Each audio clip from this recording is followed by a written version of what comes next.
Welcome to this presentation on the Devil's Alphabet by Kurt E. Koch. Kurt Koch was a German Lutheran minister and theologian born in 1913, widely known for his extensive work on occultism and spiritual warfare from a Christian perspective. Throughout his career, Koch worked as a counselor, missionary, and author, exploring the interactions between Christianity and the supernatural, particularly the darker aspects of spiritual influence. His work sought to expose occult practices and their dangers, emphasizing that these are not harmless activities, but gateways to spiritual bondage and demonic influence.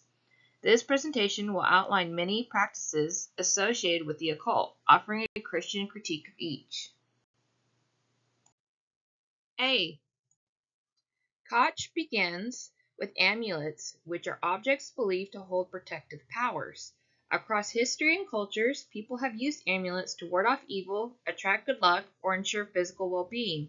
Examples include the tiger claw in Asia, worn to gain strength, or the European practice of nailing a horseshoe over a door to bring good luck. These traditions, Koch suggests, reveal a deep-rooted fear and a desire to control one's destiny. However, from Koch's Christian perspective, these practices are fundamentally flawed. He argues that reliance on amulets reflects a lack of faith in God's protection and sovereignty, substituting divine trust with superstition. For Koch, this opens individuals to spiritual deception as they seek security outside of God's will. Astrology, the practice of predicting future events and personality traits based on the position of celestial bodies, has been part of human history for millennia. Koch critiques astrology not only as superstition, but as a deceptive practice that draws people away from trusting in God's providence. He notes that astrology can lead people into a fatalistic mindset, where they believe their fate is sealed by the stars. This belief can rob people of personal agency, spiritual discernment, and reliance on God. Astrology also falsely claims the ability to predict the future, which Koch sees as not only impossible, but spiritually dangerous, as it opens people to demonic influence by focusing on created things, stars, instead of the Creator. Koch's perspective on atheism is particularly interesting because while atheism is the denial of any supernatural or divine reality, Koch argues that militant atheists often remain spiritually vulnerable. He claims that many atheists, despite rejecting belief in God, become entangled in other forms of superstition or occult practices. For Koch, atheism creates a spiritual vacuum where the rejection of God's authority opens individuals to darker forces. He points out that families with militant atheists often experience spiritual oppression, such as unexplained accidents, psychic disturbances, or even demonic affliction. Koch's message here is that atheism does not free people from spiritual realities. It simply blinds them to the dangers that lurk in the absence of faith. B. Black magic, according to Koch, is one of the most dangerous forms of occultism because its explicit goal is to harm others. While Koch acknowledges that all magic, whether black or white, ultimately draws on the same spiritual forces, black magic is particularly malevolent. Practitioners use it to curse, cause illness, or even bring about death. Koch emphasizes that even though black magic may appear powerful, it is inherently destructive both to its targets and to its practitioners. He warns that involvement in black magic can lead to severe spiritual oppression, mental illness, and physical ailments as the practitioner opens himself to demonic forces. Black magic is often associated with rituals that intentionally invite the influence of dark powers, making it one of the most overt ways to engage with the demonic. Koch introduces the concept of blood subscriptions, which he describes as one of the most terrifying and binding forms of occult practice. A blood subscription is a type of covenant where individuals dedicate themselves, or in some cases their children or descendants, to dark spiritual forces through blood rituals. This can involve cutting oneself and offering blood as a pact with demonic forces. The consequences of such covenants are severe and long-lasting, often resulting in generational spiritual bondage. Koch recounts real-life cases from his counseling experience where individuals who had made blood covenants faced overwhelming mental torment, suicidal impulses, and spiritual oppression. One particularly shocking example involved a woman who, after subscribing herself and her unborn child to the devil, gave birth to a child that exhibited premature aging. Koch argues that these practices lead to deep spiritual enslavement, from which only divine intervention can provide deliverance. C. Card laying, or using cards to predict the future, is another widespread occult practice that Koch examines. While many forms of card laying are fraudulent, relying on cold reading and psychological tricks, there are cases where it is used mediumistically, drawing on demonic forces to gain knowledge. Koch differentiates between telepathic, suggestive, and truly mediumistic card laying, but he warns that all forms of fortune telling, regardless of how convincing or accurate they appear, are spiritually dangerous. He notes that even fraudulent fortune tellers often unknowingly open themselves to demonic influence. More troubling, those who seek out fortune tellers may invite curses into their lives. Koch mentions several cases where individuals who had their fortunes told subsequently experienced severe spiritual and mental disturbances, highlighting the deceptive nature of these practices. The practice of charming, using spells, enchantments, or incantations to heal or protect, may seem like harmless folklore to some, but Koch firmly categorizes it as occult sorcery. Whether it's casting a spell for protection, bewitching someone, or enchanting an object, charming involves the manipulation of spiritual forces. Koch stresses that even when these charms are done in the name of God or the Trinity, they are still a form of sorcery because they rely on magical means rather than divine intervention. He explains that charming opens people to demonic forces and often leads to severe spiritual consequences. For instance, individuals who have been charmed frequently experience long-term spiritual oppression, such as uncontrollable anger, perverse desires, or psychic disturbances. Koch argues that the power behind these charms is not benign, but directly connected to dark demonic forces. Koch critiques Christian Science, a religious movement founded by Mary Baker Eddy for its spiritual roots in occultism. While Christian Science emphasizes the power of the mind to overcome illness and physical suffering, Koch warns that its teachings are deeply flawed and spiritually dangerous. Eddy, originally involved in spiritism, believed that the mind could heal the body by denying the existence of illness. However, Koch highlights that Christian Science practitioners or healers often use what he believes are occult powers. Worse, he notes that individuals who leave Christian Science often experience spiritual persecution, with former practitioners using their ability to spiritually attack those who have renounced the movement. Koch suggests that this persecution may be a form of death magic where mental power is used to harm others. These three psychic abilities, clairvoyance, seeing beyond the physical realm, clairaudience, hearing spiritual voices, and clairsentience, sensing energies imperceptible to the normal senses, are common in occult circles. Koch explains that these abilities are not gifts from God, but are rooted in mediumistic powers that open individuals to spiritual oppression. While people who possess these abilities may believe they are tapping into natural psychic abilities, Koch argues that they are interacting with demonic forces. He recounts multiple cases where individuals with clairvoyant or clairaudient powers became spiritually oppressed, experiencing terrifying visions or voices that led to mental breakdowns and spiritual torment. Koch stresses that these powers should not be used or entertained as they lead to deeper involvement with the occult and open doors to demonic activity.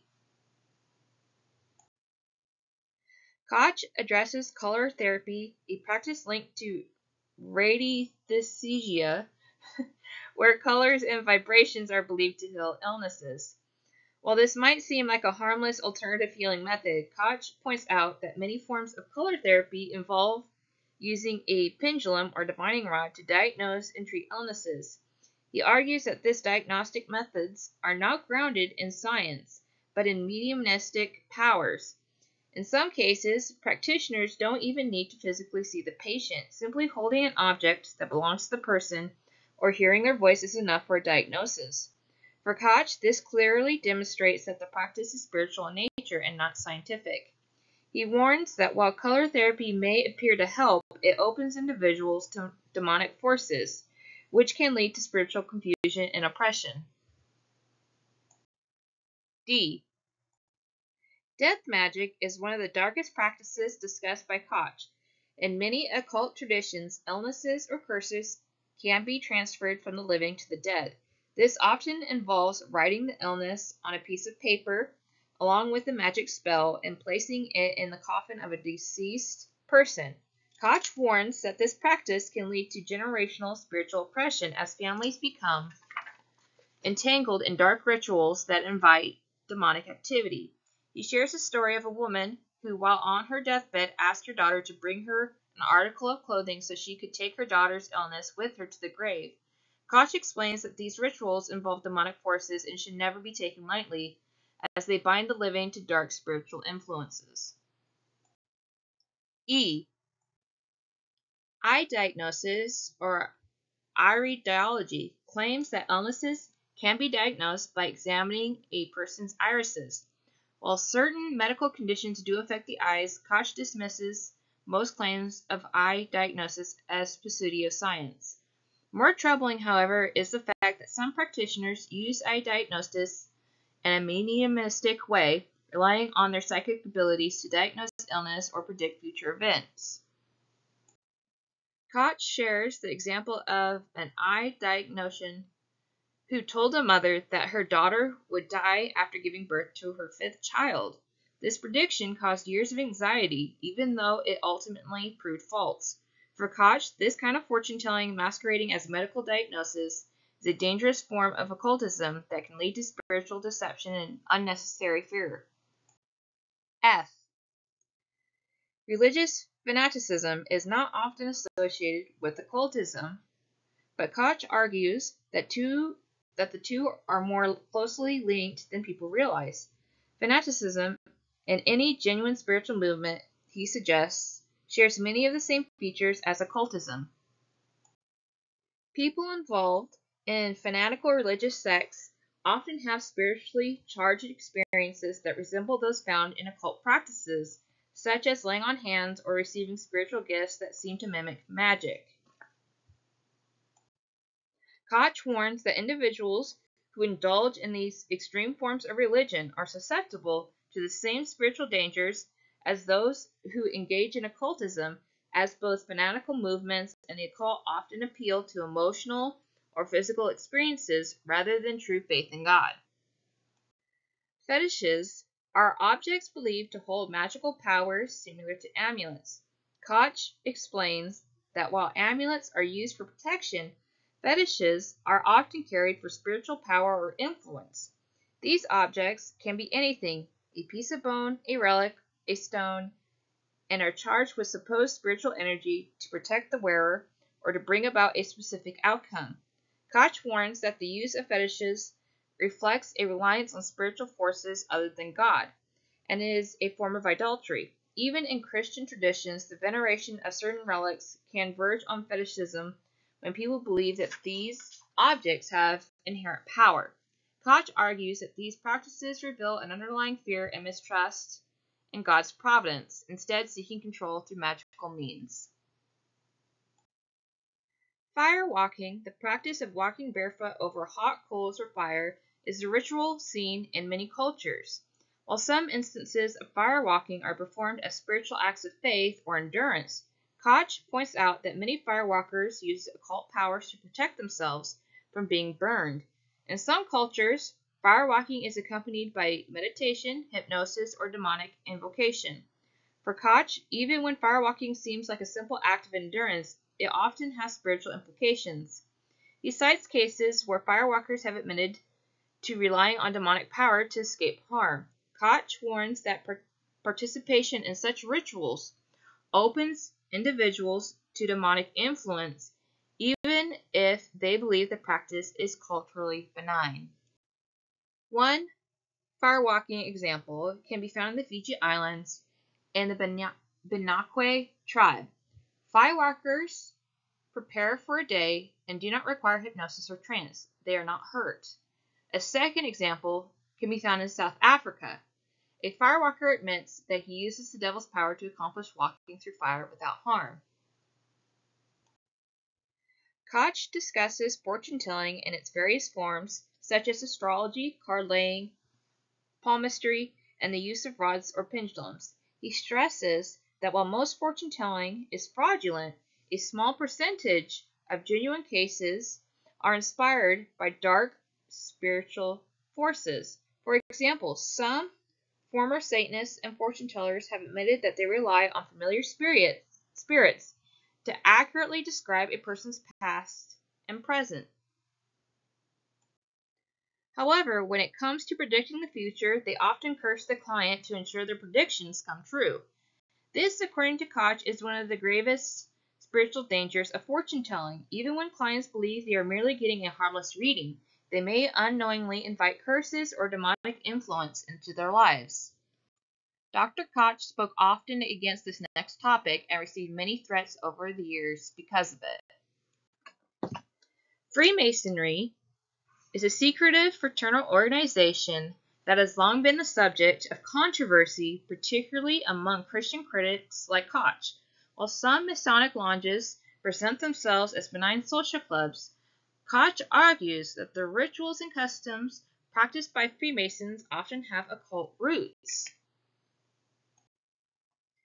Many Masonic rites involve symbolism and practices drawn from esoteric and occult traditions. Koch also notes that Freemasons who have converted to Christianity often feel a strong spiritual conviction to lead the organization, sensing that its teachings and rituals conflict with their faith. However, leaving Freemasonry is not without risk. Koch warns that former members often face harassment, persecution, or even threats to their lives for breaking their oaths and leaving the organization. G. Ghost-like phenomena, including hauntings, apparitions, and unexplained noises, are often dismissed as psychological or environmental occurrences. However, Koch argues that these phenomena are frequently linked to past or present occult practices in the household. He suggests that when people experience hauntings or other ghostly phenomena, it's often a sign that occult activities have taken place on the property, either in the present or the past. Koch stresses that while calling on Christ's name can often dispel this phenomenon, there are cases where the manifestations persist, especially in situations where demonic forces have been invited into the home through occult rituals. H. Koch provides a list of religious movements that he considers heretical, including anthroposophy, the Baha'i Faith, Christian Science, Christadelphians, and Mormonism. According to Koch, these movements blend Christian elements with occult or non-Christian doctrines, leading their followers away from true Christian faith. For example, anthroposophy, founded by Rudolf Steiner, incorporates reincarnation and spiritual science, which Koch sees as incompatible with Christian doctrine. Christian Science, as mentioned earlier, denies the reality of illness, encouraging followers to rely on their minds to overcome sickness. Koch argues that these movements are spiritually dangerous because they deviate from essential Christian beliefs and open their adherents to spiritual deception. Hypnosis is another practice Koch strongly opposes. While often used for therapeutic purposes, Koch views hypnosis as a dangerous invasion of the human personality. He argues that by surrendering control of one's mind to a hypnotist, Individuals open themselves to spiritual influences that can alter their character and personality. He provides examples where people who underwent hypnosis develop extreme personality changes, including violent tempers and psychological disturbances. Koch believes that hypnosis bypasses the natural defenses of the mind, making individuals more susceptible to demonic influence. He warns that even Christians who undergo hypnosis can suffer severe spiritual consequences, as it constitutes an invasion of the personal autonomy that should be safeguarded by faith. L. Letters of protection, sometimes called magic letters or lucky letters, are documents inscribed with words, symbols, or prayers believed to offer protection. Although they may appear to have religious significance, Koch warns that these letters are rooted in superstition and sorcery. It argues that no physical object, including religious texts, can serve as a spiritual shield unless it is accompanied by genuine faith in God. These letters often deceive people into believing they have a divine shield when in fact they are engaging in a form of magical thinking. For Koch, such practices are spiritually dangerous because they lead people to rely on objects or rituals instead of God's providence. N. Magical healing methods are widespread in occult circles, and Koch stresses that while they may produce real physical results, they do so at a significant spiritual cost. Whether through charming, spellcasting, or mediumistic healing, these methods tap into demonic powers rather than divine intervention. Koch explains that while many people seek out these methods for quick relief from ailments, they often end up suffering far worse spiritual consequences, such as oppression or possession. He points out that these methods, though they may seem effective, are fundamentally deceptive as they rely on demonic forces rather than on the healing power of Christ. He urges believers to seek healing through prayer and faith rather than turning to occult practices that ultimately harm the soul. Mental suggestion, a practice where individuals use the power of the mind to influence the thoughts or actions of others, is another form of occultism that Koch warns against. He describes it as a form of counseling without God, where practitioners delve into the subconscious mind to bring about changes in behavior or health. While this may seem therapeutic, Koch argues that mental suggestion leads people away from reliance on God's word and opens them to manipulation by spiritual forces. Patients who undergo treatment by mental suggestion often resist spiritual guidance, becoming numb or opposed to the Christian faith. Koch warns that this practice, while seemingly innocent, can lead to long-term spiritual damage. Koch discusses mesmerism and magnetism, two practices often linked to spiritual healing. Mesmerism, named after Franz Mesmer, involves inducing a trance-like state to manipulate animal magnetism, a force believed to flow through all living things. Magnetism similarly involves using magnetic fields to influence a person's health or spiritual state. Koch warns that both practices are deeply connected to mediumistic powers, and those who engage in them often possess other occult abilities, such as clairvoyance or telepathy. He stresses that these abilities are not natural, but are passed down through families with a history of occult involvement. While some Christians may retain these abilities after conversion, Koch advises that they renounce them as they carry the odor of magic and are tied to demonic influence. Moonmancy is the practice of casting spells or performing rituals during the full moon, a time believed to enhance the power of magic. Koch explains that moonmancy is based on the idea that the moon's phases influence spiritual energy, making certain times more effective for spellcasting. He warns that this practice is no different from other forms of magic, and that those who engage in moonmancy are inviting demonic influences in their lives.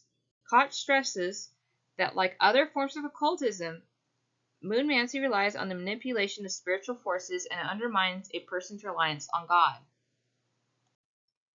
N.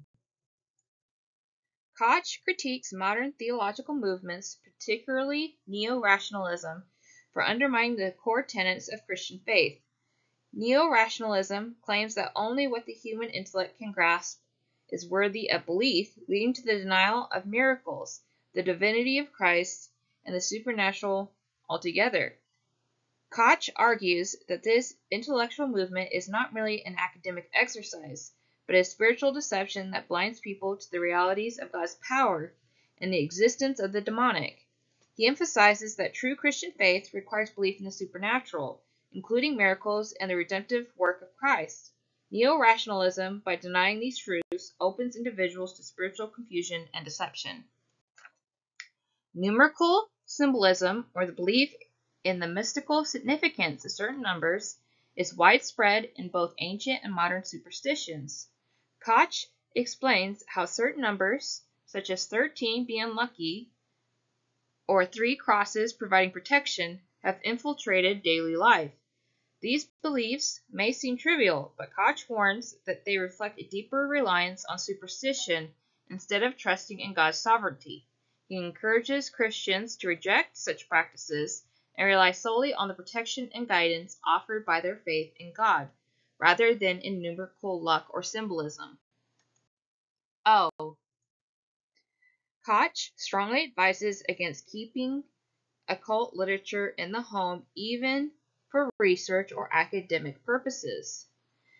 He lists books such as the 6th and 7th Book of Moses and the Greater World as examples of literature that carries spiritual danger.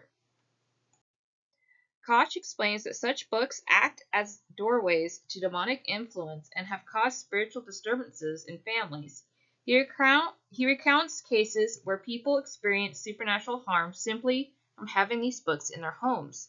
For Christian counselors and families, Koch stresses the importance of removing any such literature to prevent further spiritual damage. Omens are another form of superstition that Koch addresses. These are signs believed to predict future events or influence decisions, such as stopping clocks, foretelling a death, or 4-leaf clovers bringing good luck. Koch emphasizes that reliance on omens is a form of adultery and takes the place of true trust in God's providence. He explains that Christians must reject these practices as they distort one's relationship with God, leading to spiritual deception. He urges believers to rely on prayer and the wisdom of Scripture rather than omens or superstitious signs. P. Palmistry, or the practice of reading palms to predict the future or analyze a person's character, is another form of fortune-telling that Koch condemns. He explains that palmistry, like other forms of divination, relies on occult powers and can lead to spiritual bondage. While many people may see palm readings as harmless fun, Koch warns that even engaging with these practices opens individuals to the influence of demonic forces. He advises Christians to avoid any form of fortune-telling, including palmistry, as it leads away from God and towards spiritual darkness. Koch views psychoanalysis, when practiced by a non-Christian doctor, as a profane counterpart to Christian confession. He critiques the way psychoanalysis delves into the subconscious, sometimes treating spiritual problems as merely psychological issues. Koch warns that non-Christian psychoanalysis can lead individuals further away from God by ignoring the spiritual dimension of their struggles. He contrasts this with Christian counseling, which addresses both the psychological and spiritual aspects of a person's condition, offering holistic healing through Christ. Psychography, also known as automatic writing, involves using a device like a planchette to receive messages from the spirit world. Koch explains that psychography is commonly used in spiritist circles, where practitioners claim to communicate with the dead through written messages. He warns that this practice is highly dangerous as it directly involves demonic forces. Koch cites biblical teachings that prohibit consulting the dead, reminding Christians that such practices lead to spiritual bondage rather than enlightenment or peace. Psychometry. Psychometry is a form of fortune-telling in which a person holds an object belonging to someone else and makes statements about the owner's life or future. Koch critiques this as another form of occultism that relies on mediumistic powers. He provides examples where psychometrists have given accurate details about people's lives, but he warns that these gifts come from dark spiritual forces, not from God. As with other forms of fortune-telling, Koch advises Christians to avoid psychometry and other occult practices as they open individuals to demonic influence. R. Koch explains that the rod and pendulum, commonly used in dowsing to locate water or other objects, is rooted in mediumistic powers. While some view it as a form of science, Koch warns that dowsing and similar practices rely on occult forces, not natural laws. He explains that people who use the rod and pendulum often experience spiritual oppression or unexplained disturbances in their lives. As with other forms of divination, Koch advises against using these tools, emphasizing that Christians should trust in God rather than turning to occult practices for guidance. S.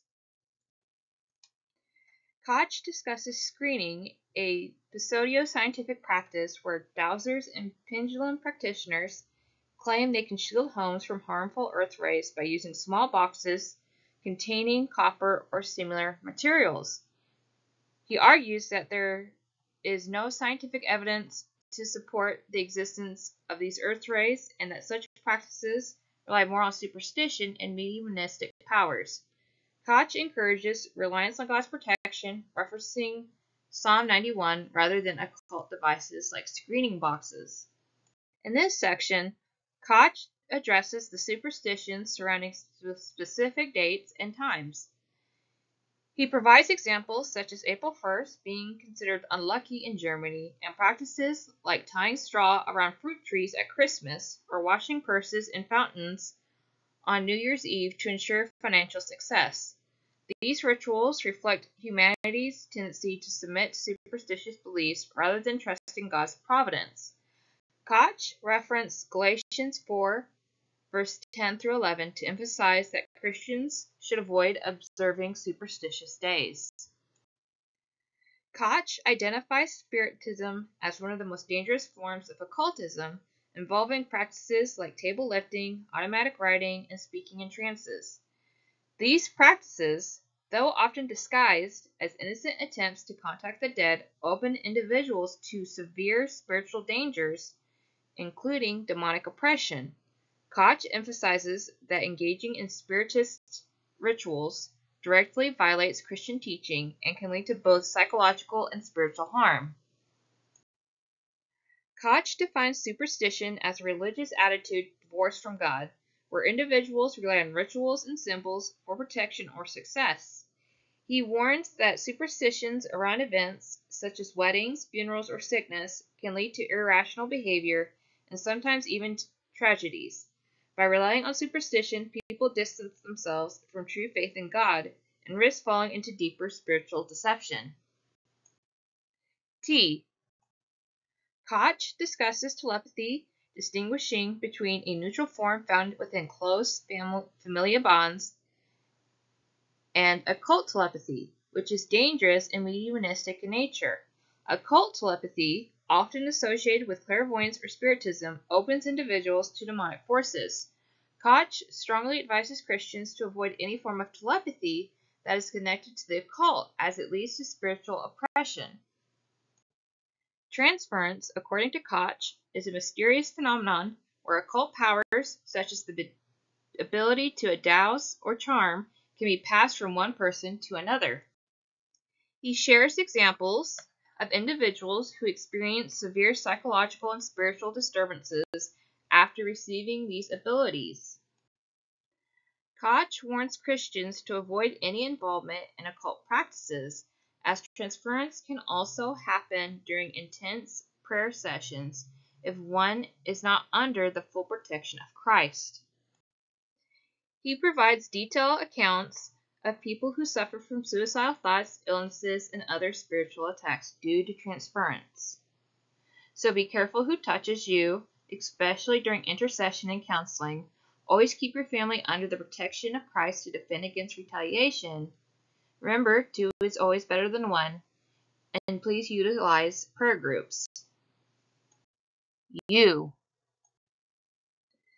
Koch explains Umbanda and Macumba, two Afro-Brazilian religious cults that blend African spiritualism, indigenous magic, and Catholic elements.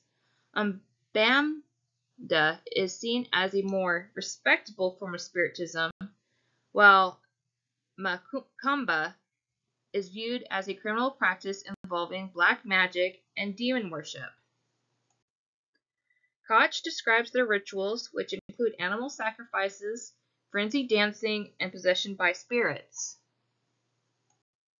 He emphasizes that these practices have nothing to do with true Christianity and expose participants to severe spiritual danger. W. Koch covers various methods of wart removal, categorizing them as either suggestive or magical. He shares examples such as tracing the hand of a patient, burning the paper with markings of their warts, or using bacon in magic spells. While some methods seem to work, especially the suggestive ones, Koch warns against the magical approaches. These often invoke occult forces and lead to unintended spiritual consequences. While witchcraft has historically been a source of fear, causing unnecessary suffering, Koch emphasizes the need for discernment. Witchcraft is still practiced today, and fear of being bewitched can lead to tragic outcomes, as seen in modern cases of arson and murder related to accusations of witchcraft. Koch stresses that Christians must rely on faith in God's protection rather than give in to fear of witches or witchcraft. Why? Koch explores yoga as an Eastern philosophy and practice that, while often presented as harmless physical exercise, has deeper spiritual implication. He warns that the ultimate goal of yoga is self-realization and unity with the universal spirit, which contradicts Christian beliefs. Yoga, in its highest forms, involves spiritual practices that lead to practitioners away from faith in Christ and into occultism. Koch explains that the dangers of yoga lie in its progression from simple physical exercises to controlling natural forces and mastering cosmic powers. According to yoga, every bodily organ is related to the soul. Every person has a physical and spiritual nature which strives with one another for preeminence, and harmony between them is achieved through psychological exercises. Yoga believes man's eternal self is omnipotent, omnipresent, and omniscient. Eternal self is transcendent and immanent. No beginning or end, no birth or death. Material things are on a lower level than the mind, the intelligence, and the spirit. It includes all branches of physics and metaphysics, and it implies a synthesis of the physical and metaphysical universes. Heaven and hell are products of the human mind. This is why yoga cannot mesh with Christianity. There are 4 stages of yoga. Stage 1 is remedial gymnastics, which involves physical exercises and breathing techniques, which attract many people initially. Stage 2 is subconscious control. Practitioners learn to control involuntary bodily functions, such as blood circulation. Stage 3, mastering natural forces. Advanced yogis can reportedly manipulate natural elements, such as melting ice or creating fire without physical means. Stage 4, magical mastery. The highest level involves spiritists and magical phenomena, where practitioners gain supposed control over cosmic forces. Koch warns that even those starting at the first stage may be drawn into deeper spiritual dangers as they progress. Koch emphasizes that yoga is fundamentally incompatible with Christianity, as its goal is to attain self-realization and mastery over spiritual forces. He points out that many Christians unknowingly engage in yoga, believing it to be harmless, but they are gradually drawn into occult practices. Koch advises that the only true spiritual safety comes from reliance on Christ, not on the self or cosmic forces. In his final message, Koch reminds the audience that deliverance from all forms of culticism can only come through Christ. He shares testimonies of people who were freed from the grip of occult practices through prayer, repentance, and faith in Jesus. Koch emphasizes that no matter how deep one's involvement in the occult may be, there is always hope and deliverance in Christ, who has ultimate power over all spiritual forces.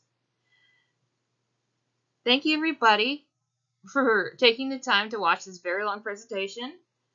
I hope you guys enjoyed yourselves. I hope you guys learned some stuff. I highly suggest getting the book, The Devil's Alphabet, and reading it for yourself so you can get into more detail. And don't forget to like and subscribe for more presentations in the future. Thank you, guys, everybody. God bless. Be aware, be prepared.